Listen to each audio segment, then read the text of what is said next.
बिस्मिल्लाहिर्रहमानिर्रहीम, अस्सलाम वालेकुम। आपने वो कहावत तो सुनी होगी कि आगे कुआं पीछे खाई। ये पुराने वक्तों की बात है। अगर मैं आज की बात करूं, इस हुकूमत की बात करूं, ख़ास तौर पे नून लीग की बात करूं, तो पीएमएलएन के लिए ये कहावत बिल्कुल एप्ट है कि आगे सुप्रीम कोर्ट और पीछे इमरान खान।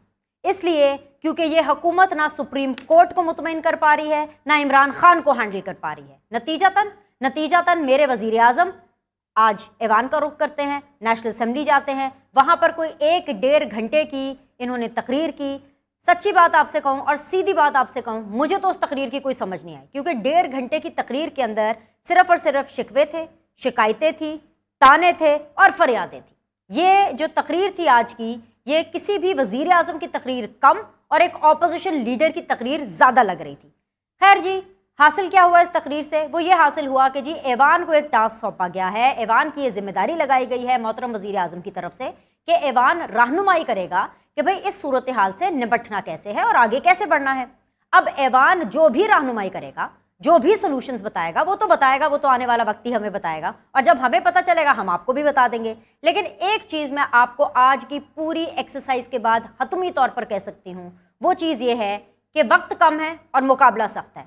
क्योंकि अगर आप पूरे दिन की आज की कार्रवाई देखें तो भाई जो सुप्रीम कोर्ट है, उन्होंने हुकूमत के इंतखाबात से भागने के तमाम रास्ते लगभग बंद कर दिए हैं। तो हुकूमत के पास अब क्या ऑप्शंस हैं, वो बहुत कम है। एनीवेज, यही जानने के लिए हम बात करते हैं। हमें ज्वाइन किया है वेरी ऑनरेबल इस हिस्से के अंदर खुर्रम दस्तगीर साहब ने, वफाकी वजीर हैं बिजली और पानी के। अस्सलाम वालेकुम, खुश आमदीद, बहुत बहुत शुक्रिया ज्वाइन करने के लिए। खुर्रम साहब, फर्स्ट थिंग फर्स्ट, कौम बिल्कुल तकसीम का शिकार है। तकसीम से कहीं ज़्यादा अगर मैं बोलूँ कन्फ्यूजन का शिकार है तो कुछ गलत नहीं होगा। कहाँ से शुरू करूँ? पिछले अगर 24 घंटे की मैं एक्सरसाइज क्विकली आपके सामने रख दूँ तो कल जो सुप्रीम कोर्ट के 2 फाजिल जज साहिबान के इख्तलाफी नोट थे, उन्होंने एक कन्फ्यूजन पैदा की इंतखाबात के हवाले से, सूमोटो के हवाले से। उसके बाद आज जब मैंने वज़ीर आज़म की तकरीर सुनी तो वज़ीर आज़म साहब ने भी सोचा होगा मैं क्यों पीछे रहूँ, उन्होंने मज़ीद कन्फ्यूजन में ऐड ऑन कर दिया।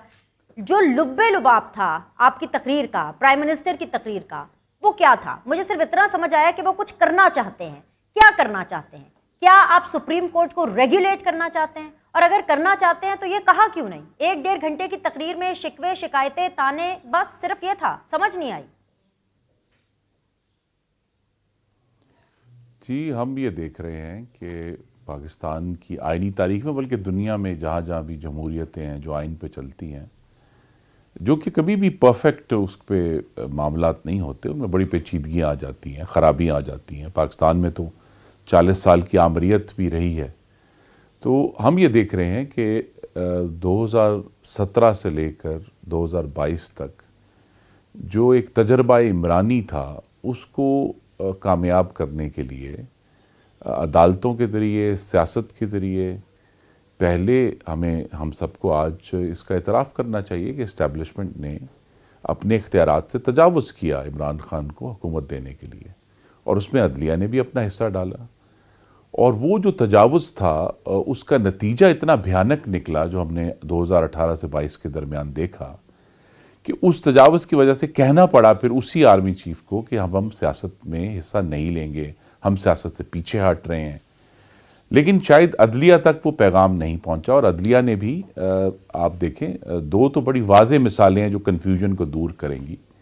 एक तो है कि अदलिया ने तौहीन अदालत के मामले में किस तरह फ़र्क मयार रखा कि निहाल हाशमी, दानियाल अजीज़ और तलाल चौधरी के बारे में फ़र्क मयार है कि उन्होंने कुछ बात की, उन्होंने कहा जी आप नाअहल हैं, आप इलेक्शन नहीं लड़ सकते। निहाल हाशमी को 6 महीने सज़ा भी हुई। लेकिन वही काम जब इमरान खान और उनकी पार्टी के लोगों ने किया, गालिबन ज़्यादा सख्त ज़बान में किया, तो उनके लिए बड़ी नरमी इख्तियार की गई और बहुत ज़्यादा उनको रियायत दी गई। दूसरा जो बड़ा वाज़ेह मिसाल है वो 63A की जो इंटरप्रटेशन पिछले मौसम गर्मा में अदालतों ने की, जिसमें पहले एक फ़र्क इंटरप्रटेशन थी और फिर सिर्फ मुस्लिम लीग नून की हुकूमत को गिराने के लिए पंजाब में एक फ़र्क तौर पे कानून की तशरीह की गई। वो भी एक बड़ा वाज़ेह एक हमारे पास आगे मिसाल के अदलिया के अंदर भी बहुत सीरियस मामलात हैं और सियासत के मामले में वो अपने इख्तियारात से तजावुज़ कर रहे हैं। तीसरा एक ओवरऑल हम जो पैटर्न है 2017 से लेकर आज तक वो ये है कि जितने भी सियासी मामलात हैं वो चंद मखसूस जज ही उनका बेंच बनता है, और जिनका एक वाज़ेह झुकाव और उसका जो बराह रास्त फ़ायदा है वो इमरान खान और उनकी जमात को दिया जाता है। तो ये सिर्फ मैंने 3 मिसालें बेशुमार हैं, लेकिन सिर्फ 3 मिसालें वाज़ेह करने के लिए। तो आज वज़ीर आज़म ने जो तकरीर की है, मैं वहाँ मौजूद था हाउस में, उनका यही, उन्होंने खुद ये नहीं कहा कि हम ये करना चाहिए, उन्होंने ऐवान की, जो मुंतखब ऐवान है पाकिस्तान के अवाम के बराह रास्त वोटों से मुंतखब हुआ, उनसे कहा कि आप अपनी इज्तिमाई दानिश से बताएं कि जब एक सतून रियासत का अपने इख्तियारात से तजावुज़ करे तो उसका क्या आगे बढ़ने का तरीका। और उसका तरीका एक ही है कि जो खुद मुख्तारी मुकन्नना को हासिल है, असम्बली को हासिल है कानून साजी के मामले में, वो बाकी सब इदारों को रेगुलेट कर सकते हैं। तो लिहाजा गालिबन अभी हमें वाज़ेह नहीं है कि जब मैं आपसे ये बात कर रहा हूँ, लेकिन ये इस मामले में कोई ना कोई कानून साजी ऐसी आएगी जिसके जरिए ये जो जिसकी तरफ कल जस्टिस मंसूर अली शाह ने बार-बार नहीं है तो मुझे कैसे वाज़ेह होगा। अच्छा, आपने मुझे 3 एग्जांपल्स दी, मैं भी आपको एक एग्जांपल देती हूँ। शायद आपको ये एग्जांपल पसंद ना आए, लेकिन मुझे पता है आप जमहूरी इंसान हैं, आप मेरी पल्स समझ जाएंगे कि मैं आपसे क्या पूछना चाह रही हूँ। एक एग्जाम्पल थी, मुल्क का वज़ीर आज़म था इमरान खान, उनका कोई पर्सनल इशू हो गया, उनका पर्सनल इशू हो गया जी जस्टिस काजी फाइज ईसा साहब के साथ, उन्होंने उनके खिलाफ रेफरेंस दायर किया और फिर उसके बाद rest is history. It was a huge battle and what a fight justice Qazi Faez Isa साहब पुट अप। ये मिसाल कोट करने की वजह यह है कि बेशक सदर पाकिस्तान और इमरान खान साहब रिग्रेट कर रहे हैं कि जल्दबाजी में वो रेफरेंस बन गया, लेकिन आप इस टाइम पर मुल्क में हुकूमत में हैं। शहबाज शरीफ साहब इस वक्त मुल्क के वजीर आजम हैं। माजी में अगर साकिब निसार साहब की जुडिशल एक्टिविज्म के खिलाफ आप रेफरेंस दायर नहीं कर सके, माजी में अगर आप खोसा साहब की जुडिशल एक्टिविज्म के खिलाफ रेफरेंस दायर नहीं कर सके, तो आज आप क्यों शिकवे शिकायतें कर रहे हैं? आज आप जाएं, अगर आपको सूट नहीं कर रहा, आप बजाय इसके कि तरले मिनते कर रहे हैं सुप्रीम कोर्ट से कि भाई आप अपने जज के एक ऑडियो का फॉरेंसिक करा लें। चीफ एग्जीक्यूटिव तो उस सुप्रीम कोर्ट के प्राइम मिनिस्टर भी तो है ना, शहबाज शरीफ साहब भी है, शहबाज शरीफ साहब फॉरेंसिक करा लें। अगर नहीं मामला समझ में आता, जाइए और जाकर के रेफरेंस दायर कीजिए। इतनी कंफ्यूजन, मामले को खींचना, इतना एक ये तासुर देना कि जैसे शहबाज शरीफ साहब बैकफुट पर हैं, डरे हुए हैं, ये क्यों हो रहा है? नहीं, रेफरेंस तो फिलहाल तो ऐसी कोई तजवीज़ ज़ेर गौर नहीं है। कानून साजी होगी सुप्रीम कोर्ट की बेहतर इंतज़ाम के लिए, उसमें शफाफियत के लिए, जिसका कल जो हिंट है वो जस्टिस मंसूर अली शाह ने वाज़े तौर पर दिया कि ये जो केसेस हैं, बेंच बनाने की जो पावर है, जो मुख्तलिफ आइनी मामलात को देखने की पावर है, उसके अंदर पार्लियामान अपनी कानून साजी कर सकती है, क्योंकि अवाम की राय उसने जाहिर करनी है। तो रेफरेंस से ज़्यादा एक बेहतर और शफाफ तरीक़ेकार जो है वो कानून साजी है, और उसी को गालिबन फॉलो किया जाएगा।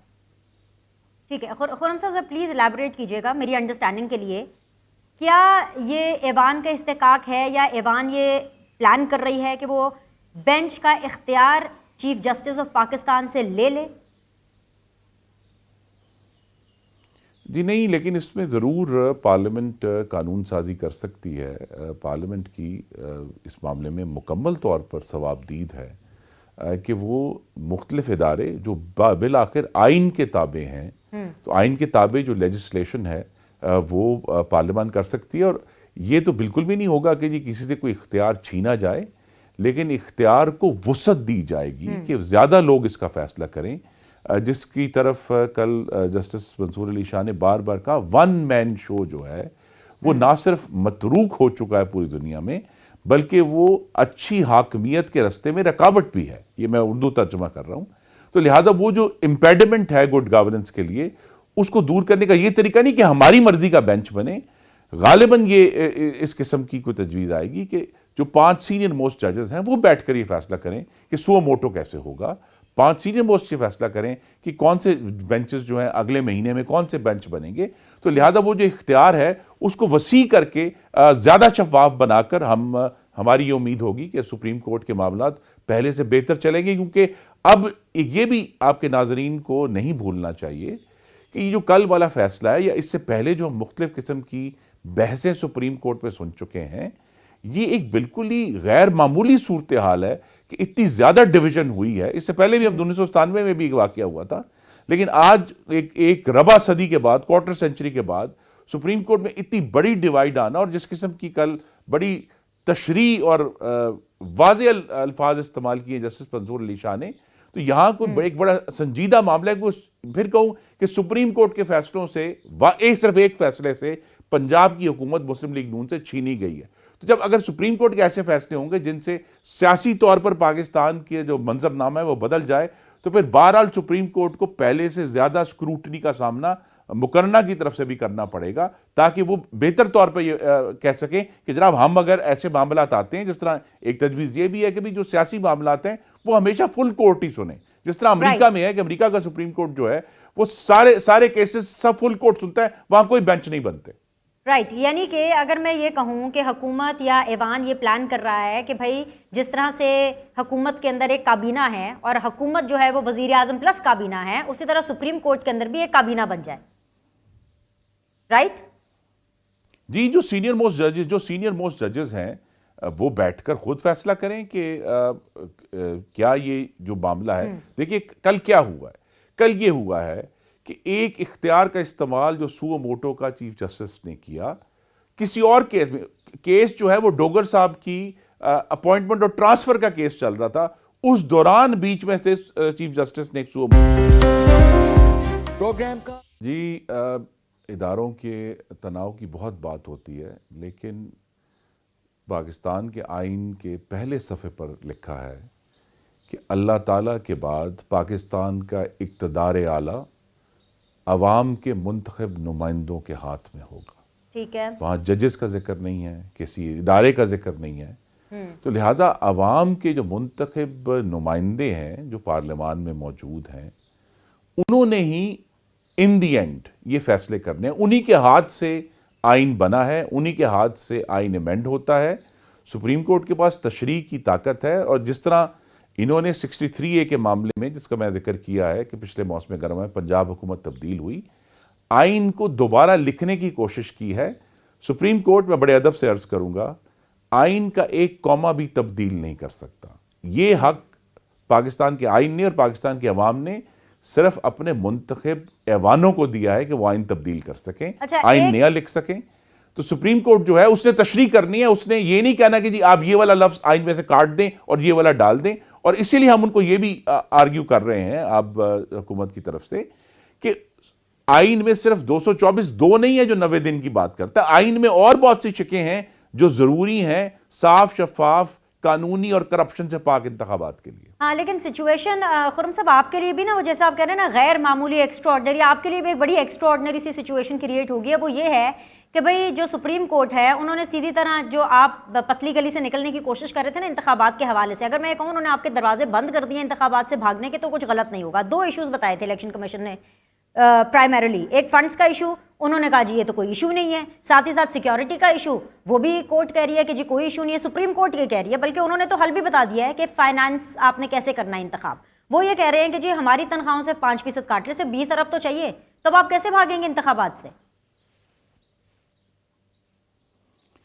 जी देखिए, फिर बहुत अदब से अर्ज करूंगा, इलेक्शन करवाने का मामला, उसके फाइनेंसेस का मामला, उसकी सिक्योरिटी का मामला, वो सुप्रीम कोर्ट का इख्तियार नहीं है।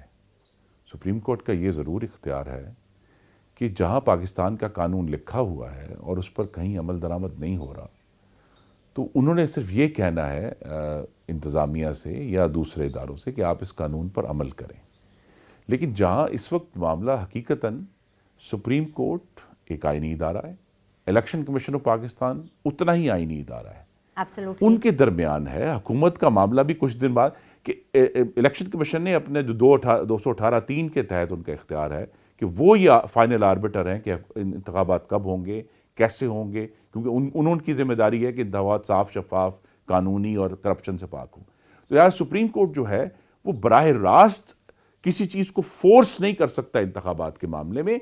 और ये बात अगर उनको फाजिल जज साहिबान को जितनी जल्दी समझ आ जाए कि उनके इख्तियारात भी लामहदूद नहीं है। Point to be noted sir, CJP ने 2 टोक ये रिमार्क्स दिए हैं कि मुल्क में इमरजेंसी लगा दें अगर इंतखाबात से रोकना चाहते हैं। तो आपने अगर इंतखाबात नहीं कराने तो फिर क्या आप इमरजेंसी लगाने लगे हैं? जी नहीं, देखिए अभी देखा ना, ज़्यादा यही देर तो नहीं मैं कह हुई। रही हूँ, इसीलिए मैं 2007 कहती में हूँ कि आगे सुप्रीम कोर्ट है, पीछे इमरान खान साहब है, आप लोग बुरी तरह से फंस गए हैं। जी नहीं, हम जिस तरह आइन के तहत मुख्तलिफ इख्तियारात दिए गए हैं, आइन पर अमल करेंगे। मैं जो आपको एग्जांपल देना है, 2007 में अकरम दुरानी थे चीफ मिनिस्टर खैबर पख्तूनख्वा, उन्होंने जी। वक्त से पहले असेंबली तोड़ दी थी। उसके बाद वो 90 दिन में इंतखाबात नहीं हुए। वो इंतखाबात फिर फरवरी में ही हुए पूरी कौम के साथ। तो वो जो निगरान हुकूमत थी वो तकरीबन 5.5 माह रही थी। तो कोई आइन में ब्रेकअप नहीं हुआ। अगर इस तरह की ताख़ीर हो जाती है, उस वक्त एक गैर मामूली वाक़या था, बेनज़ीर भुट्टो साहबा की शहादत हुई जिसकी वजह से डिले करना पड़ा। अब ये कह सकते हैं कि जी आइन में तो कहीं ऐसी गुंजाइश नहीं है कि अगर कोई इस तरह का जो असैसिनेशन हो जाए तो आप इंतखाबात आगे कर दें। आपने क्यों इंतखाबात आगे किए? लेकिन बहरहाल ऐसी सिचुएशन बनती है जहां आपको इंतखाबात डिले करने पड़ते हैं। असल इशू यही है कि इलेक्शन कमीशन फाइनल आर्बिटर है, और हमारी ये बड़ी दस्त बस्ता गुजारिश है सुप्रीम कोर्ट से कि वो ठीक है, अगर इस मामले पे अपने इख्तियारात से तजावुज करेंगे तो फिर ये बहरान हल नहीं होगा, मजीद गहरा होगा। चलिए जी, आज के लिए इतना ही। आपका बहुत बहुत शुक्रिया। मुझे एक ब्रेक लेना है। ब्रेक के बाद जब हम वापस आएंगे तो हमें ज्वाइन करेंगे पाकिस्तान तहरीक इंसाफ से वेरी ऑनरेबल अली हैदर जैदी साहब। एक छोटा सा वक्फा, विल बी बैक।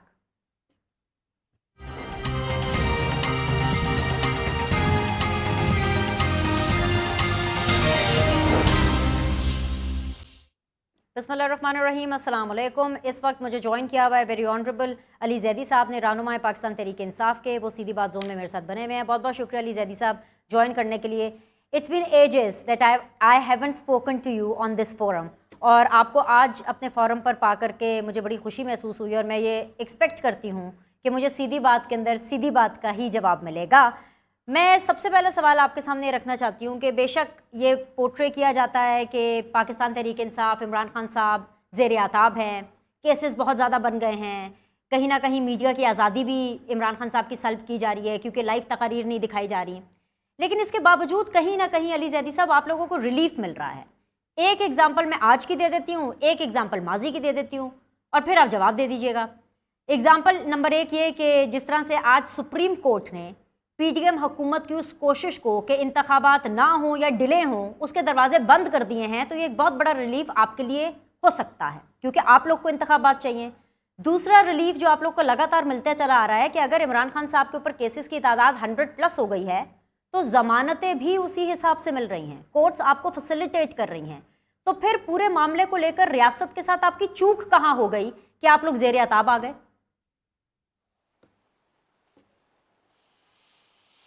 अच्छा जी बीनेश, बिल्कुल आपने ठीक कहा कि बड़े ज़माने बाद किसी डिजिटल यानी कि मीडिया पे आपके साथ मेरा इंटरेक्शन हो रहा है।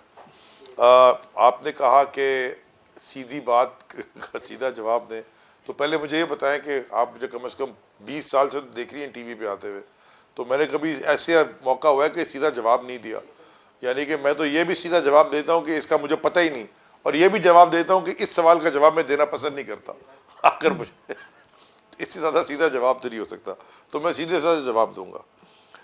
जो आपका पहला सवाल था रिलीफ का, ये कहीं कहीं से रिलीफ मिल रहा है, देखें ये मेरे सामने कॉन्स्टिट्यूशन ऑफ पाकिस्तान पढ़ा हुआ है, Islamic Republic, the constitution of the Islamic Republic of Pakistan.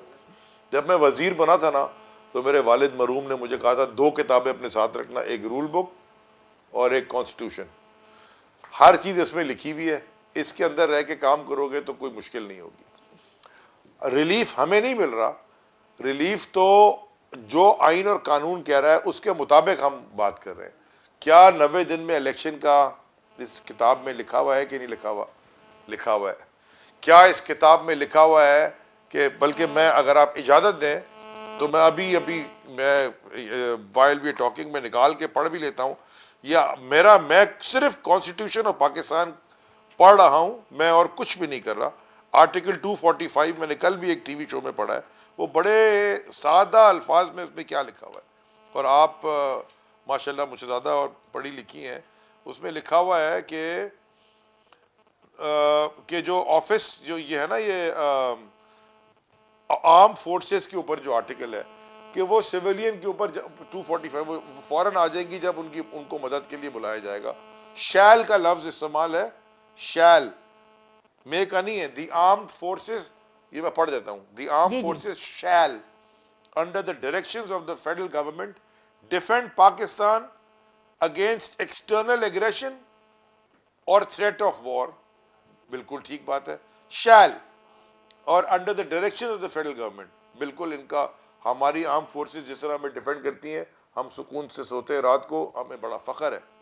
और उसके आगे लिखा हुआ है and subject to law act in aid of civil power when called upon to do so. अब जब शैल का लफ्ज आ गया, and if they are called upon then they cannot, anybody, no इदारा कैन गिव एक्सक्यूजेस। जब आपको कह दिया कि जी इलेक्शन हो रहा है, या खुदा ना खास्ता फ्लड हो गया है, या खुदा ना खास्ता अर्थ कोई भी कैलामिटी हो गई है, और आप फेडरल गवर्नमेंट की मदद में आ जाए, एंड द स्टोरी, इसमें डिस्कशन नहीं रह गई कोई आइन के मुताबिक। तो ये जो प्ली ले रहे हैं सुप्रीम कोर्ट के अंदर कि मिनिस्ट्री ऑफ फाइनेंस के पास पैसे नहीं है, इसका इससे ज्यादा अहमकाना बात सुनी नहीं मैंने। पंजाब में और केपी में 9 अरब रुपए चाहिए, बजट देखें। दूसरा कह रहे जी हमारे पास वो फोर्सेज अवेलेबल नहीं है, ये भी नॉनसेंस है, क्योंकि ये आर्टिकल और कॉन्स्टिट्यूशन का बिल्कुल क्लैरिटी से जवाब देता है कि आपको फोर्सेस, आप सारे पाकिस्तान की सिक्योरिटी अपैरेटस को तो नहीं डिप्लॉय करे दो उसमें। ये सिर्फ इलेक्शन से भाग इसलिए रहे हैं कि इनको डिफीट नजर आ रही है। अब अगर इनकी पॉलिटिकल पोजीशनिंग इतनी वीक है कि ये हार जाए, इनकी परफॉर्मेंस इतनी वीक है, अगर इस मुल्क की अवाम इनके ऊपर भरोसा नहीं करती, और इनको भी ये पता है और डर है और खौफ है कि ये भरोसा नहीं हो करेंगे, हम हार जाएंगे, तो ये हमारी गलती तो नहीं है। आप ऐसे काम करते, आप ऐसी लीडरशिप क्रिएट करते। अगर इनकी जो टॉप मैक्सिमम लीडरशिप है, माजरत के साथ, वो मरियम सफदर और बिलावल जरदारी हैं, और सामने इमरान खान है, यानी कि कोई कंपैरेटिव एनालिसिस उसके ऊपर करने बैठे तो वो क्या करेगा? Who is competition? So therefore Imran Khan ने अपना स्टैचर, ये अपना बिल्कुल ठीक कह रहे हैं एक अली जरी साहब, आई कंप्लीटली ले गए। अब इसमें गलती इमरान खान की क्या गलती है? I completely agree, sir. I completely agree, क्योंकि आपका मुकाबला आपके अपने साथ ही है। आज एक वो अली जैदी मुझे नजर आ रहे हैं जो कि मुझे constitution of Pakistan, the very powerful green book अपने साथ लिए हुए पढ़ रहे हैं। अली जैदी साहब थोड़े महीने पहले, तकरीबन चले 1 साल हो गया वैसे तो, खैर टाइम फ्लाइज मैन, 1 साल पहले ये जो किताब है, पता नहीं आपके पास थी नहीं थी, आपने पढ़ी नहीं पढ़ी, आई डोंट नो, क्योंकि मुझे ये बताया गया कि जो कोरम है वो फौज पूरा कराती रही आपके दौर के अंदर, यहाँ तक कि ऑपोजिशन को ब्रीफिंग फौज देती रही, यहाँ तक कि जो पार्लियामेंट है वो एक कर्नल के तहत जो है वो मैनेज हो रही थी। उसके बाद जो सारी बातें पैसों से रिलेटेड है, मईशत से रिलेटेड है, जितने मुमालिक से पैसे आए गए वो फौज लेकर के आती रही। और ये सारी बातें इमरान खान साहब ने भी हमें बताई, उससे पहले नवाज शरीफ साहब बता रहे थे, और इमरान खान साहब ने नवाज शरीफ साहब की जो सारी बातें जनरल बाजवा साहब से रिलेटेड, उसमें 4 बातें और लगा करके हमें बताई। तो तब ये किताब और तब अली जैदी और तब ये कॉन्स्टिट्यूशन किधर था? मैं आपको भी सारा जबरदस्त, अब आपको 15 मिनट की जगह 25 मिनट कर लें। पहले तो मैं आपके सवाल का जवाब दे दूं बीनिश, जमानत वाला। एक शख्स के ऊपर, मतलब सेंचुरी अब शायद 150 हो गई होगी, शायद 144 हो ही गए थे, 150 भी कर दिए खान साहब ने। अच्छी इनिंग खेल रहे हैं, तेज 150 की है। एक दिन में 30-15 केस बन रहे हैं, सारे पॉलिटिकली मोटिवेटेड। अदालत कानून के मुताबिक इमरान खान साहब जो है वो नर्वस 90s का शिकार नहीं हुए, सेंचुरी मारी है उन्होंने। उनको वो इंशाल्लाह, उनको नर्वस 90s का, वो कभी वो नर्वस होते ही कोई नहीं किसी चीज में, तो नर्वस 90s का नहीं, वो सेंचुरी कर ली है, 150 कर रहे जा रहे हैं। और इंशाल्लाह ये सारे जो पीछे है ना, ये सारे केसेस, इनमें बेले, ये सारे पॉलिटिकली मोटिवेटेड है। अच्छा, by the way, just for your record, जो आप जिस अली जैदी से बात कर रही हैं, federal minister, x federal minister, पता नहीं, मेरे ऊपर भी 3 केसेस हैं दहशतगर्दी के, तो मैं भी एक्यूज्ड दहशतगर्द हूं। सो बी केयरफुल, हम तो दहशतगर्द लोग हैं, खतरनाक लोग हैं हम। अब आ जाए जो आपने बात की कि जी खान साहब ने भी कहा कि फौज, यही आर्टिकल 245 पढ़ लेता हूं। पाकिस्तान तहरीक इंसाफ की मदद नहीं की, हुकूमत पाकिस्तान की, द स्टेट ऑफ पाकिस्तान की मदद की। अगर बाजवा साहब की ऑफिसेस को यूज करके कतर से सस्ती गैस की डील हो गई, तो पाकिस्तान के लिए हुई कि इमरान खान की बनी गाला में वो गैस जारी है? नहीं, पर क्या वो अगर कर सकते इस्तेमाल थे? किसी करके कॉन्स्टिट्यूशन में चाइना होगा, से अच्छी आईन ने पाकिस्तान में लिखा नहीं था ना देखे कि वो कर सकते हैं। आपने ड्यूटी याद कराई तो नहीं, इसलिए मैं लिखा कह तो रही है ना। हूं। जी जी जी मैं सिर्फ ये कह रहा हूं कि जात के लिए कोई चीज नहीं मांगी, स्टेट के लिए मांगी। स्टेट लोगों क्या है, लोगों का, हम सारों के फायदे के लिए मांगी। इसलिए जब आप अपनी जात से हटके बड़ा सोचते हैं ना, उन्होंने तो ये नहीं कहा कि ये मेरा महल है रायगंज में तो इधर सारी रोडें बनवा दे FWO, ये तो नहीं कि मुझे दिखाया खान साहब ने कहा। या ये NLC को ये तो नहीं कहा कि मेरे घर की तरह दीवारें तो खड़ी करवा दूं ऊंची ऊंची। हाँ, या मैंने कोई मिनिस्ट्री ऑफ मैरीटाइम को ये तो नहीं कहा कि जनाब मेरे घर के सारे नौकरों को मुलाजिम रख लो डेली वेजेस के ऊपर। और देखें, जो असल बात है ना बीनिश, वो ये है कि अगर इमरान खान ने अपने किसी वजीर को, चले मैं अपनी जात पे कर लेता हूँ ना बात, मुझे 24 साल 23 साल हो गए, उसमें से 3.5 साल वजारत के निकालते हैं। एक दफा रोजे में अल्लाह को हाजिर नाजिर जान के मुझे खान साहब ने कभी ये नहीं कहा कि ये गलत काम करो या कोई पैसे इधर से इकट्ठा करो, पार्टी के लिए भी नहीं, नेवर, कि इलीगल किसी कोई भी इलीगल मींस करो या कोई तुम्हें पैसे दे रहा है, फंडिंग कर रहा है तो उसका फेवर करो, नेवर एवर, मुझे कुछ भी नहीं कहा। अपनी वजारत चलाओ, ईमानदारी से चलाओ, काम ठीक करो। और ये वो वजारत थी जो 50-60 हजार डॉलर, यानी कि अगर वजीर अच्छा वजीर हो ना, जो पकड़ा ना जाए, तो वो $1.25 लाख हफ्ते के घर ले जा सकता था, सिर्फ जहाज पहले आगे पीछे लगाने में।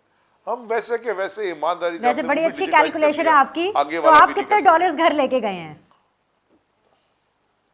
मैं पब्लिक फिगर हूं, आपके पास गूगल है, नहीं है तो मैं आपको भेज दूंगा। आप 2016-17 से लेके और 2022-23 की हर साल की मेरी टैक्स रिटर्न, ये लाइटर नोट पर मैंने बात की है। अली जैदी साहब, करप्शन की तो बात एक तरफ, आधा हो गया है। आपको मैं आपसे कह रहा हूं, आपके पास पैसे हैं, ऑल राइट ना, मैं आपको अली जैदी साहब दहशतगर्द मानती हूँ, मुझे मुकम्मल करने दें।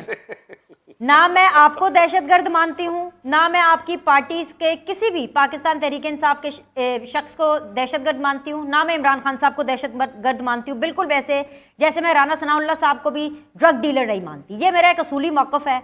इसके ऊपर अगर किसी को भी इख्तलाफ है तो वो इख्तलाफ रखे, लेकिन मैं ये मानती हूँ कि कोई भी पॉलिटिकल पार्टी दहशतगर्द नहीं हो सकती। लेकिन सर मेरा सवाल ले लीजिए, अली जैद साहब सवाल ले लीजिए। बिल्कुल, आपको ताने सुनने पड़ रहे हैं। एक लाइन का कमेंट। जी जी कर ले, आप कमेंट कर ले, आप मेहमान हैं, सर आंखों पर करिए जी, कमेंट करें।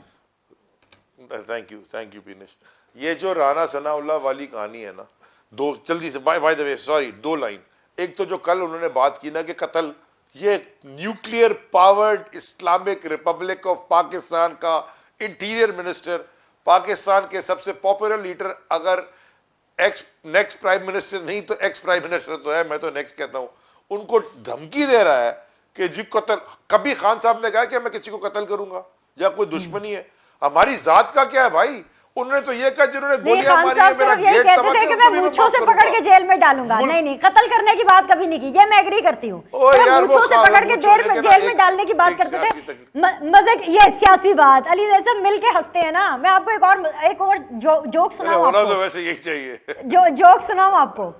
राना सनाउल्लाह साहब भी बहुत बड़े लीडर बन गए हैं, और लतीफा ये है कि राना सनाउल्लाह साहब ने भी अपने बयान से यू टर्न ले लिया है। वो कह रहे हैं कि ये बात तो मेरी सियासी बात थी। सो मैंने कहा ये जोक मैं आपको सुना दूं। चलें। अच्छा, अगर ये उन्होंने कहा है ना, मैं इसको अप्रिशिएट करता हूं, कम से कम एक स्टेप बैक हुआ। सियासत में आप एक दूसरे को, सियासी मौत मर गए ये तो कह सकते हैं ना, सियासी कब्र कूद गई ये कह सकते हैं, एब्सोल्युटली। सियासत में मार दिया कह सकते हैं, लेकिन कत्ल कर दिया ये थोड़ा सा हैवी हो गया था। अब आपकी बात जो थी ना, आपका सवाल क्या था? मैंने किया ही नहीं, आपने मुझे मौका ही नहीं दिया, लेकिन अब कर देती हूँ क्योंकि आपके ऊपर इल्जाम लग रहा है। आपको ताना मिल रहा है, ताना आपको मरियम नवाज साहिबा दे रही हैं, और आपको पता है कि इस वक्त वो अपनी पार्टी की तश्कीलें नौ कर रही हैं, ऑर्गेनाइजेशन कर रही हैं, और उनका जाहिर सी बात है ओहदा और पावर दोनों डबल हो गए हैं। तो मरियम नवाज साहिबा ये कह रही हैं कि भाई मिलिट्री इस्टेब्लिशमेंट तो खैर अब नहीं, लेकिन जुडिशल इस्टेब्लिशमेंट जो है वो आपके साथ है। मुझे जुडिशल इस्टेब्लिशमेंट का पता नहीं है, ये कौन सी जुडिशल इस्टेब्लिशमेंट है, आप मुझे बताइए। और मुझे बताइए अगर आपको कोई ऐसी सपोर्ट मिल रही है, क्योंकि अली जैदी साहब जब आप लोग को सपोर्ट मिल रही होती है ना, आप तब बताते नहीं हैं जब वो सपोर्ट छिन जाती है ना फिर आप बताते हैं। तो अगर कुछ बताना है तो आप बता दीजिए, टाइम रहते बता दीजिए, ताकि हमें पता हो कि हमने आवाज आपके हक में उठानी है, आपके अगेंस्ट उठानी है, कि एस्टैब्लिशमेंट के हवाले से उठानी है। अच्छा देखें, ये भी थोड़ा सा खता कलामी और थोड़ा सा disagreement. Imran Khan as prime minister कहते क्या है कि जनरल बाजवा ने मेरी बड़ी मदद की है, हमारी हुकूमत की बड़ी मदद की है। एज सिटिंग प्राइम मिनिस्टर उन्होंने कहा है, कई दफा कहा है, और जहां की वो एक्सेप्ट किया है। लेकिन इसका मतलब तो नहीं है कि एक आदमी का एक काम है, वो काम कर रहा है, वो जब काम से तजावुज कर जाएगा तो फिर बोलेगा भाईजान हेलो आप अपनी लिमिटेशंस में वापस आ जाए। जो काम अच्छा कर रहा है, जो अच्छा काम कर रहा है उस काम को तो अच्छा मानना होगा ना। यानी कि एक कंपनी का CFO है, वो अच्छे अगर फाइनेंसेस चला रहा है तो अच्छी बात है, जबरदस्त। लेकिन जब वो दूसरे कामों में घुसना शुरू कर देगा जो उसका काम नहीं है, उसको बोले कि भाई आप अपना काम करें, जो आपका काम करना है, आपका ये काम तो नहीं है बिजनेस डीलिंग करना। एनीवेज, ये बड़ी आपने अली ज़ैदी बहुत अच्छी बात की है, क्योंकि आपकी तारीफ बनती नहीं है ऐसे प्राइम मिनिस्टर जनरल बाजवा साहब की। जब उन्होंने उंगली उठाई थी उस्मान बुज़दार के ऊपर ना, तभी उसी टाइम के ऊपर इमरान खान साहब को उनको रोकना चाहिए था, शट अप कॉल देनी चाहिए थी कि listen you can not interfere into politics. Continue sir. वो दी ना, वो दी तभी तो यहाँ पहुंचे। ओ वो तो दी क्या बीनिश, वो तो दी जब उनको कहा कि भाई साहब हेलो आप स्टेट की मदद करें पॉलिटिकल। मैं चले आपको एक किस्सा सुना दूं, सुनाइए। ये ब्रेकिंग न्यूज है, ब्रेकिंग न्यूज आपको दे रहा हूं। ओके, आप कभी मैंने टीवी पे नहीं ये बात की। मेरी एक मीटिंग हुई थी और उसमें 2-3 हजरात और भी मौजूद थे, उनका नाम मैं नहीं लेता, चले बाजवा साहब थे और मैं फेडरल मिनिस्टर था। तो जब इसके ऊपर बात हुई थी उस्मान बुज़दार साहब पे, तो मैंने उनसे कहा, ये मैं आपको बहुत बड़ी खबर दे रहा हूं, मैंने उनसे कहा, और विटनेसेस भी हैं, मैंने उनसे ये कहा कि ये बताएं आपकी अगर बात मैं सारी मान लेता हूं, 5-7 मिनट आपने बुज़दार बड़ा खराब है, मुझे ये बता दें आपको मुराद अली शाह कैसा लगता है। इसका जवाब नहीं था उनके पास। बुज़दार बड़ा खराब है जी, बड़ी तबाही की है बुज़दार ने पंजाब में, पता नहीं। और जो यहां 15 साल से पीपल्स पार्टी ने इस सूबे में, और मुराद अली शाह जो CM है, जो ना टीका लगा सकता है कोविड का, ना कुत्ते का काटने का, ना एड्स रोक सकता है, ना अस्पताल ठीक कर सकता है, ना पानी रोक सकता है, ना I mean it is a disgust this province. बल्कि मैं आपको दावत देता हूं, आप आए, आई स्पॉन्सर यू पर्सनली, आप मेरे साथ जरा चलें तो सही, अंदरून सिंध जरा ड्राइव लगा के आए ना। आप सिर्फ अपना कैमरामैन साथ रख ले, DSNG भी आपका अगर चलेगी, अभी एज PTI विल स्पॉन्सर नहीं होगी DSNG, मैं किसी से उधार लेके आके दूंगा। आप जाके सिर्फ देखें और अपनी आंख से देख के बोले अली ज़ैदी से बड़ा झूठा कोई नहीं है। जो हाल है सूबे में, ये वाहिद सूबा है जहां लोग भूख से मर रहे हैं, भूख से मर रहे हैं, प्यास से मर रहे हैं, और जो पानी पीता है वो गंदा पानी पी के मर जाता है। आपकी बाजवा साहब के साथ मीटिंग का रिजल्ट क्या निकला? तो जब मैंने कहानी वाकया की कहानी तो मुकम्मल कर, रिजल्ट क्या निकला? आखिरी डेज से, यानी कि ये बात मैंने उनसे की है, मैंने यही बातें उनसे की कि आप पहली बात है, हु आर यू टू, आप पिक एंड चूज कर ही क्यों नहीं रहे? लेकिन अगर आपने बात करी दी है फिर मुझे इसका जवाब भी देते। जवाब तो कोई नहीं था अल्हम्दुलिल्लाह। ये वो नवाज शरीफ वाला अल्हम्दुलिल्लाह नहीं है, वैसे अल्हम्दुलिल्लाह मैं कह रहा हूँ। चलिए मुझे ब्रेक लेनी है Ali Zaidi sahab. I really want to talk to you a lot, I really want to listen to you a lot, लेकिन एक छोटा सा वक्फा लेते हैं, वक्फे के बाद वापस आएंगे। सीधी बात जोन के अंदर अली ज़ैदी साहब बने रहेंगे, स्टे विद अस।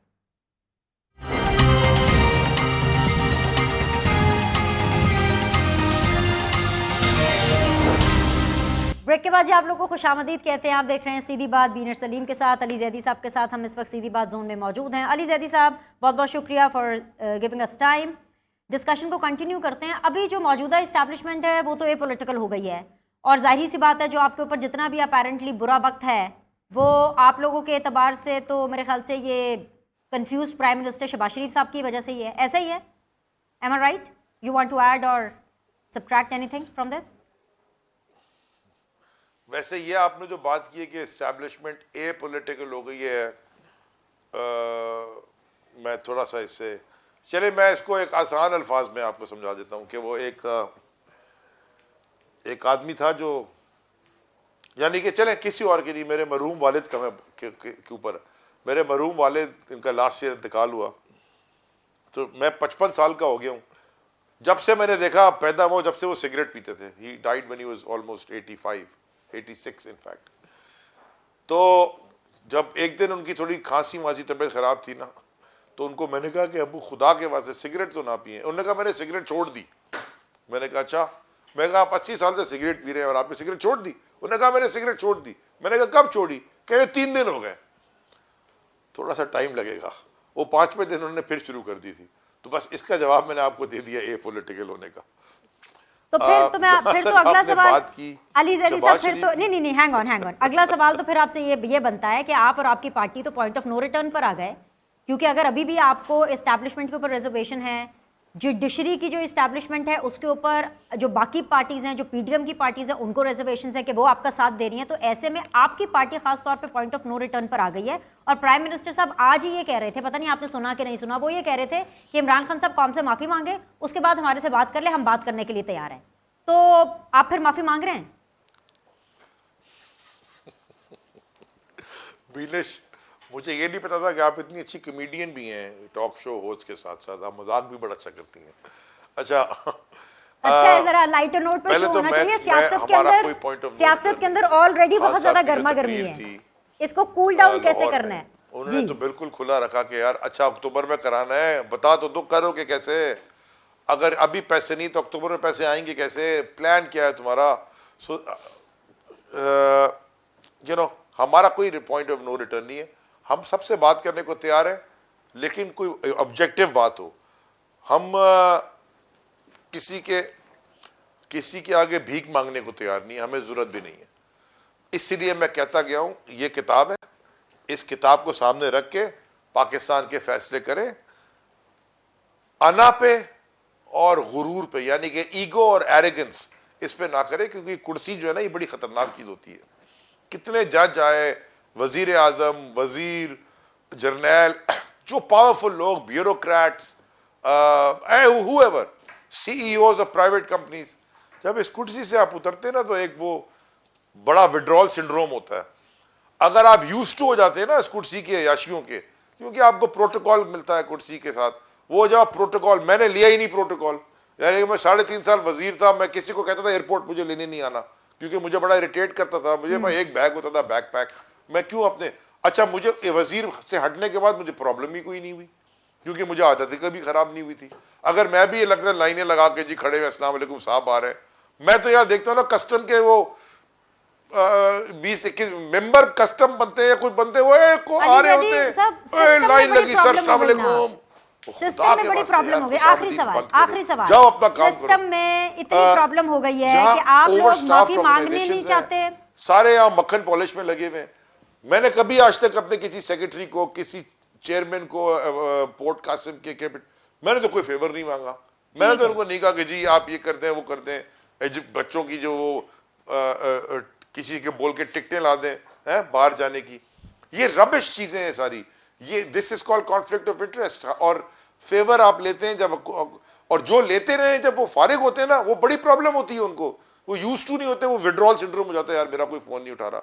अल्हम्दुलिल्लाह आज मैं किसी भी ब्यूरोक्रेट को फोन करूंगा, आप उनसे खुद पूछते हैं, अली जैदी का फोन उठाते हैं, आज भी उठाते हैं, इसलिए कि मैंने उनसे कुछ मांगा नहीं, डेटा पे बात करता था। जब आप अना और ईगो पे फैसले करेंगे, मुल्क बाकी तो इंतखाब जब होंगे तब होंगे। आज के लिए इतना ही, बहुत बहुत शुक्रिया अली जैदी साहब वक्त देने के लिए। आज के लिए इतना ही। प्रोग्राम के पहले हिस्से में खुरम दस्तगीर साहब ने ज्वाइन किया। आप लोगों से कल मुलाकात करेंगे, फीडबैक दीजिएगा।